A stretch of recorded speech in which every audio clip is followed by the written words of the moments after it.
이 바이크가 여러분들 많이 아시는 캡틴 아메리카라는 영화에서 캡틴 아메리카가 타고 나온 바이크예요.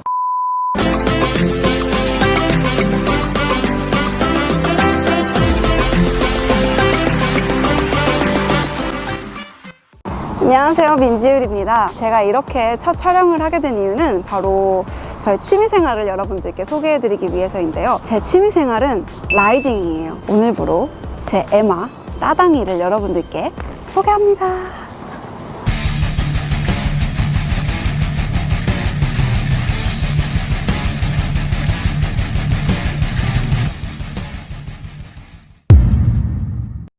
제 따당이는 할리 데이비슨 브랜드의 소프트테일 슬림이라는 모델이고요. 2017년식입니다. 할리 데이비슨에서 처음 샀을 때 가격은 2,600만 원 정도 하고요. 사실 그 이외에도 추가된 비용이 조금 있어요. 왜냐면은 조금 더 업그레이드 시키고 싶어서 추가하다 보면은 또 뭐 그렇게 되지 않습니까? 추가로 들어간 옵션 비용은 한 300만 원? 따당이 같은 경우에는 배기량이 1745cc 정도 되고요. 배기량이 작은 바이크부터 큰 투어링용 바이크까지 다양하게 있는데, 이 소프트테일 슬림 같은 경우에는 딱 그 중간에 걸쳐 있는 아이인 것 같아요. 할리 데이비슨 입문용으로 굉장히 제 생각엔 좋은 바이크인 것 같고요. 저처럼 그렇게 키가 막 너무 많이 크지 않은 그런 분들한테도 정말 포지션도 좋고 편안하게 탈 수 있는 그런 바이크인 것 같습니다. 처음으로 제가 보여드릴 저의 따당이의 옵션은 따당이의 얼굴이라고도 할 수 있는 이 윈드실드 부분인데요. 윈드실드는 제가 정말 구하기가 너무 힘들었던 아이인 것 같아요. 미국에서부터 만족도는 너무나 높은, 왜냐면 사람들이 지나가면서 예쁘다, 이 바이크 예쁘다 하는 부분이 이 윈드실드를 가리키면서 하는 말이더라고요. 예쁘다는 말 들으면 사실 너무 기분이 좋잖아요. 저에게 만족도를 주고 있는 예쁜 윈드실드입니다. 그리고 이 윈드실드에 맞춰서 라이트도 교체를 해보았는데요. LED 라이트로 되어 있고요. 이런 구슬 모양의 전구로 바꾸어 보았습니다. 이 아이 주판 같지 않나요? 밤에 보면은 정말 밝은 빛을 내뿜어서 저의 안전을 책임져주고 있는 전방에서 그런 아이입니다. 전방부의 마지막으로 보여드릴 이 가드 제품인데요. 가드는 말 그대로 정말 보호해주는 보호 장비인 것 같아요. 사실 이 바이크 자체의 무게가 350kg이나 돼서 너무 무겁고 제 힘으로 세우기는 역부족이더라고요. 이 아이를 타니까 휘청거려도 이 아이가 45도 이상으로 전복되진 않는 것 같아요. 이 가드가 받쳐주기 때문에 이 아이 무게에 깔리거나 너무 위험한 일은 없게 만들어주는 그런 보호 도구인 것 같아서 제 안전을 위해서 너무 감사하게 여기고 있는 예쁜 장비입니다. 그 다음으로 보여드릴 부분은 스트리밍 이글이라는 브랜드의 헤비브리드 제품인데요. 환풍기나 에어컨 안에 들어있는 필터처럼 생겼죠.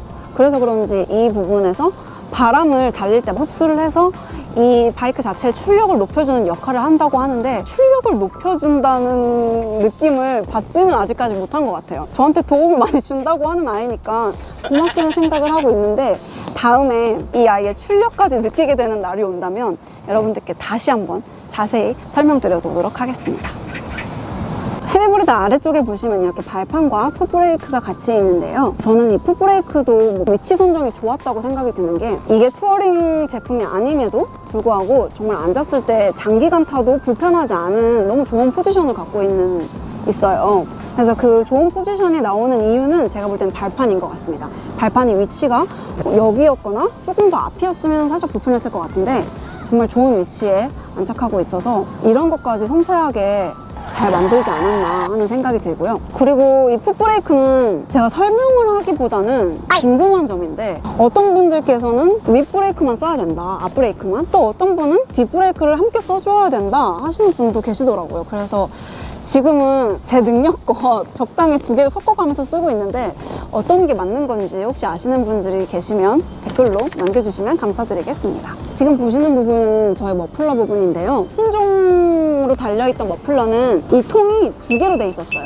이 머플러 같은 경우에는 앞에서 출발하는 선은 똑같이 두 개예요. 근데 끝나는 선이 하나로 되어 있죠. 일명 2-in-1 머플러라고도 합니다. 반센 하인스 제품이고요. 바이크 타시는 분들이 가장 소중하게 생각하는 부분이 이 머플러 부분이 아닌가 생각이 들어요. 머플러 소리 때문에 타는 맛이 달라진다고들 하시더라고요. 6개월에서 1년 정도까지는 그 머플러의 맛을 몰랐었어요, 사실은.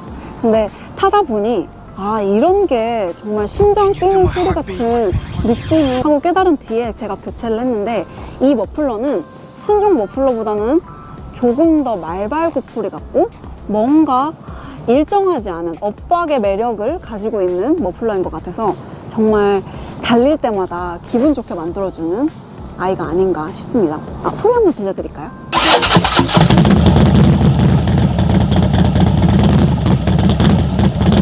타이어도 제가 교체를 해보았는데요. 메첼라 브랜드의 200mm 광폭 타이어입니다. 이 타이어를 교체하고 나서 장점과 단점을 말씀드리자면, 직선 코스에서는 뒷바퀴가 굵어지니까 굉장히 안정적이게 느껴지고요. 하지만 곡선 코스에서 뒷바퀴의 무게가 좀 더 무거워지다 보니 살짝 힘겹게 버겁게 느껴지는 부분이 있는데, 그래도 편리하고 안정감이 느껴지는 부분이 더 큰 것 같아요. 만족스러운 아이입니다.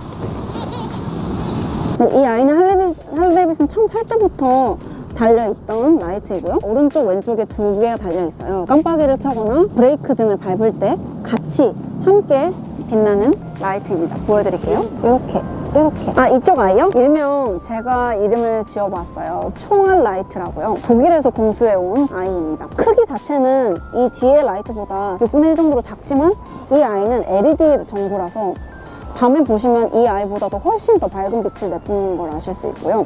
다음에 제가 야간 주행을 할 때 기회가 된다면 이 아이가 내뿜는 빛에 대해서 더 자세히 소개를 해드리도록 할게요. 이 부분은 더비 부분인데요. 처음 샀을 때는 이 더비 부분의 색깔처럼 크롬으로 되어 있는 부분이 많이 있었어요. TMI일 수도 있겠는데, 이 바이크가 여러분들 많이 아시는 캡틴 아메리카라는 영화에서 캡틴 아메리카가 타고 나온 바이크예요. 뭔가 캡틴 아메리카나 배트맨 바이크, 캐드몬 뭐 이런 느낌을 보면은 굉장히 다크함이 있잖아요, 바이크에.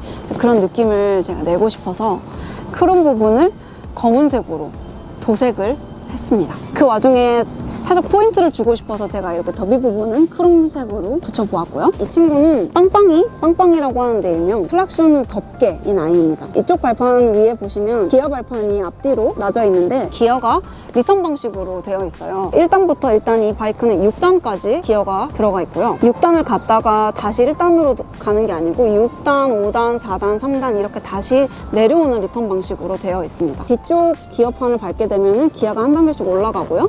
이쪽 앞 기어판을 밟으면 기어가 한 단계씩 내려가는 형태로 되어 있어요. 개인 차가 있겠지만 저는 앞뒤 기어 발판이 둘 다 달린 게 훨씬 주행하기가 편한 것 같아요. 앞판만 달려있는 게 편하시다는 분들도 계시더라고요. 이거는 제가 다른 분들에 비해서 추위를 많이 타요. 그래서 이 열선 그립을 달아보았는데, 겉으로는 티가 안 나지만 번호 조절이 가능한데 히팅 정도를 표시하는 아이이고요. 이 아이를 돌려주면 이 열선 그립 자체가 히팅되는 그런 시스템으로 되어 있습니다. 하나 제가 더 추가한 곳이 있는데 바로 이곳입니다. 이렇게. 네. 평소에는 숨겨두다가 겨울, 가을쯤 되면은 제가 뽑아서 이용하고 있는 아이인데, 열선 자켓에 열선이 달려 있어요. 그래서 그 자켓에 있는 열선과 이 바이크에 탑재된 열선을 연결하게 되면 정말 사우나 온 것처럼 히팅이 되는 그런 아이입니다. 네, 그리고 제가 지율이가 뽑은 최고의 옵션, 바로 이 조절식 레버입니다. 조절식 레버를 자세히 봐주시면 톱니바퀴 형태로 되어 있는데요. 숫자가 한 칸 한 칸마다 써 있어요. 그래서 이 칸을 줄이고 늘릴 때마다 손잡이와 브레이크 간의 간격이 좁아졌다, 늘어났다, 자신의 손 길이에 맞게 맞출 수 있는 그런 편리한 아이입니다. 제가 할리를 타기에는 손이 작은 편이거든요. 이 악위임이 세지도 않고 악력이 세지도 않아서 정말 한두 시간만 타면은 그 다음날 젓가락질이 힘들 정도로 초반에는 힘들었었는데, 이거를 추천받고 나서는 원데이 이상 투어를 해도 정말 끄떡없이 만들어주는 그런 아이입니다. 근데 한 가지 단점은 너무 클러치를 예민하게 만들어서 제가 이 레버에 익숙해지기 전까지는 초반에 시동을 자주 꺼트렸었어요. 근데 이제는 익숙해서 그런 일이 많이 없지만 그런 약간의 단점이 있는 아이입니다. 하지만 그럼에도 불구하고 제가 장기간 바이크를 탈 수 있게 만들어주기 때문에 정말 훌륭한 아이라고 할 수 있죠. 네, 지금까지 저의 에마 따당이를 여러분들께 소개해봤는데요. 예뻐해 주셨으면 좋겠고요. 그리고 이제 자세히 보셨으니까 혹시 길에서 라이딩하고 있는 저와 따당이를 만나신다면 반갑게 인사해 주셨으면 좋겠습니다. 그럼 제가 이렇게, 여기 왜 안 되지? 네, 이렇게 인사를 해드리도록 하겠습니다. 그리고 다음에는 제가 더욱더 멋진 바이크 소개로 돌아오도록 하겠습니다. 안녕!